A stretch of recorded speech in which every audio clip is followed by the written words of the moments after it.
the first thought that came into my mind was to create a world. I've been creating worlds in a lot of my previous games, but I really wanted this world to be different. To start off with, I wanted this world to be as beautiful as any world has ever been on any computer. I also wanted it so that you could do anything you like in this world. You were given all these powers, these huge powers in this world, and you could do anything you like. You could be unspeakably cruel and evil and mean, or you could be wonderfully kind and benevolent, and allow you the freedom to do any one of those.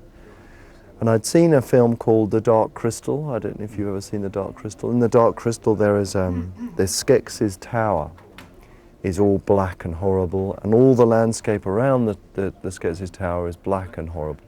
And wouldn't it be cool in a game is everything that you do in the world changes the very landscape, everything that you own, to reflect what you're doing in the world. So it's a world which reflects you as a games player. And then into that, introduce these little villagers, these little people. You are nothing without the belief of these little people. Without their belief, you have no power at all. So that's the sort of macro, the big scale image. And then the other part is this creature.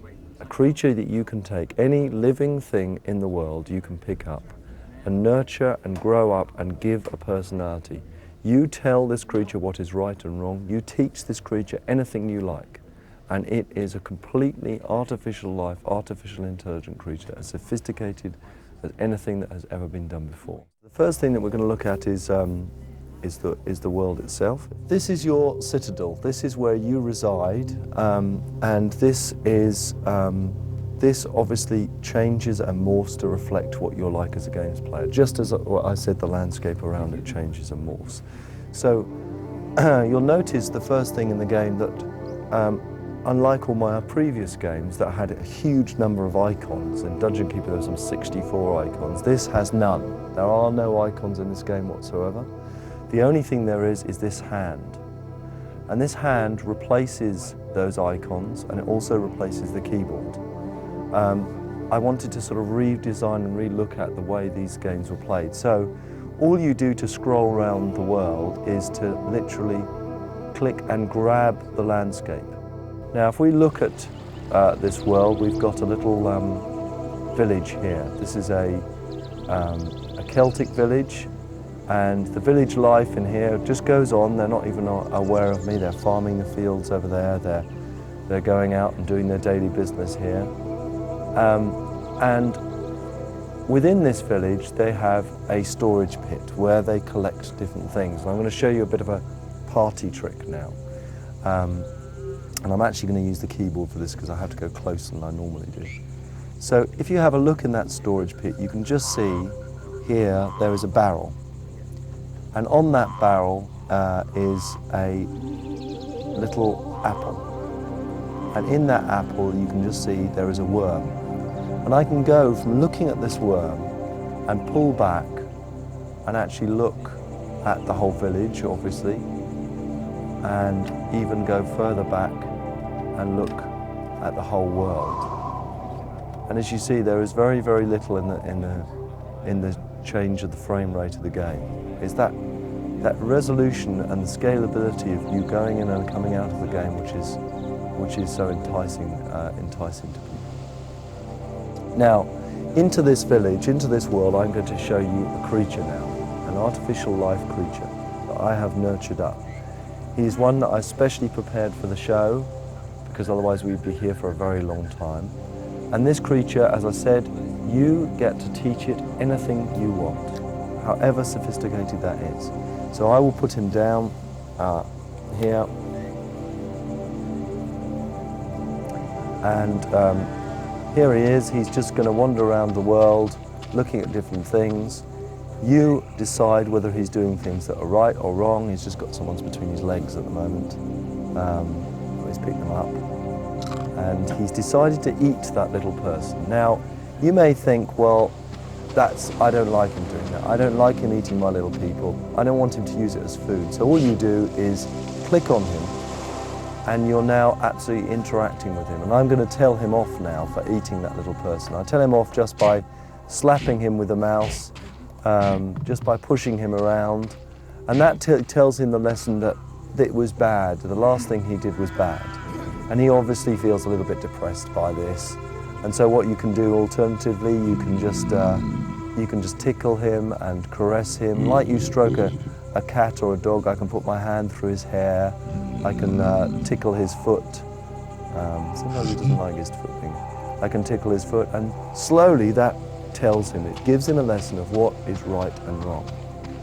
Now this creature is incredibly, incredibly sophisticated, and he looks at the way you're playing the game.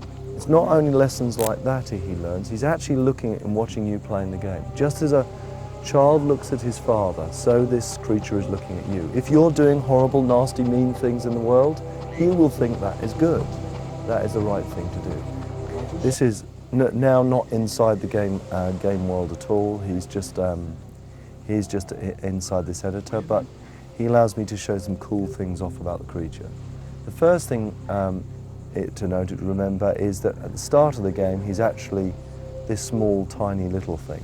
He's not this huge thing. And then as you nurture and grow him up, he gets bigger and bigger and bigger until he's absolutely huge within the world. Not only does he change his size, but if you encourage him to eat a lot, he will actually get fatter, fatter and fatter, or he will get thinner and thinner. If you encourage him to fight, creatures can fight each other. We have an absolutely full fighting system as complete as you'd find in any fighting game. If you encourage him to fight and to exercise, he will actually start getting stronger and more muscular. If you encourage him to learn spells and learn magic, then he's not exercising so much and he'll actually get weaker. And anything in between, so he can be fat and weak, or he can be strong and fat, or anything in between those. But not only that, if you have encouraged him to do bad and evil things, then he will gradually change to reflect that. He will change to become more evil looking and more vicious looking. Or if you encourage him to do good things, he'll become more good looking. Now the unique thing about this is you can take this creature out of the single player game at any point in the single player game, go online, meet other people's creatures, your creature will learn off other people's creatures, and then put that creature back into the single player game again and continue playing. And the thing about it is your creature will have a unique personality. That creature, you have given the personality to that creature, and there will be no other creature in the world with the personality that you've given it, and your creature will look visually unique to you, absolutely visually unique to you. Not only does he change like this, but also when he gets in fights, he can get wounded, and we've got a real-time damage system. So if I just stick him with a pin here, you notice this trickle of blood perfectly moves down his body. Every time you put a CD in the drive, when you're playing the game, you can play any CD music. He remembers the CD ident key.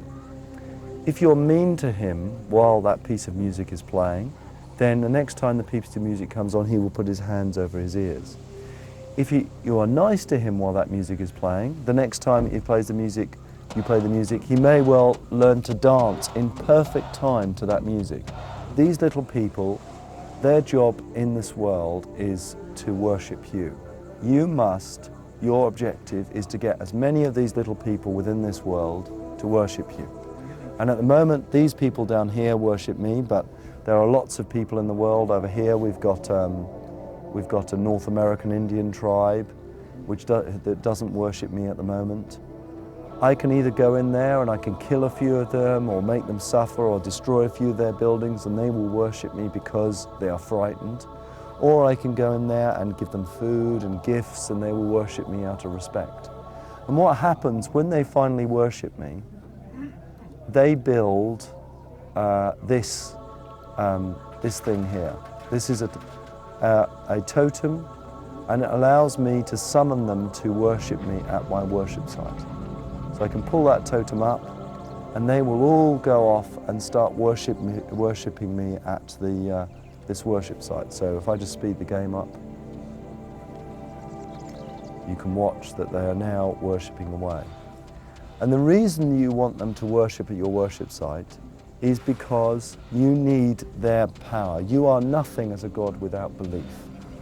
And slowly, these icons start building up until these spells appear.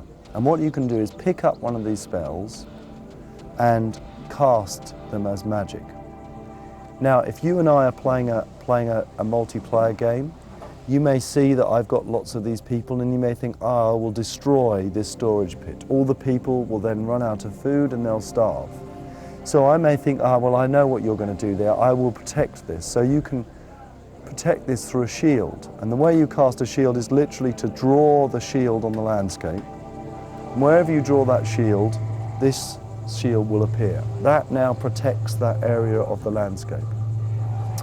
But this is drawing magic from the worship site all the time. Now remember, you can teach all of these spells to your creature, so he can do all of this magic stuff. This is a fireball, and I can throw a fireball at the shield to show you what happens. You can see it's just bouncing off that shield. So I really want these magic. It's actually gone away because we've run out of power.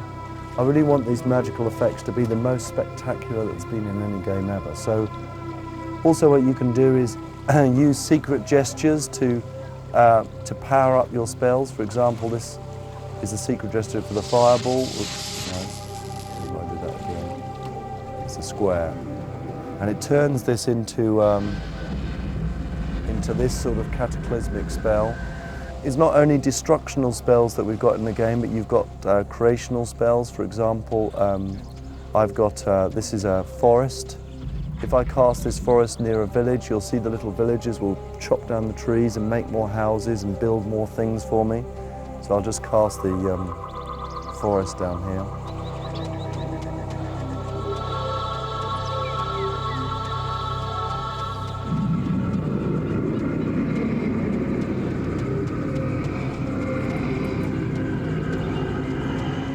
So she just creates a whole lot of trees, and you can see the sort of visual beauty that we want with some of the spell effects in the game.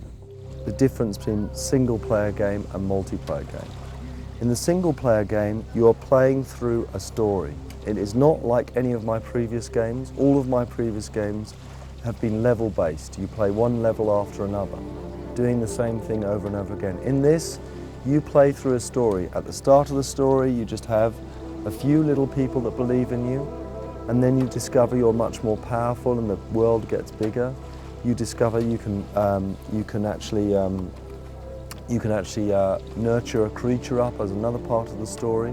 The multiplayer game has got the gathering, which allows you to take your creature and meet other people's creatures and learn from other people's creatures. We've got black and white worlds, which allows you to have up to 8 players all playing across a landscape, all fighting each other with these spells. Their creatures fighting hand to hand or with magic. And then lastly, the black and white universe, which allows you to take a landscape and plug it into a larger overall landscape.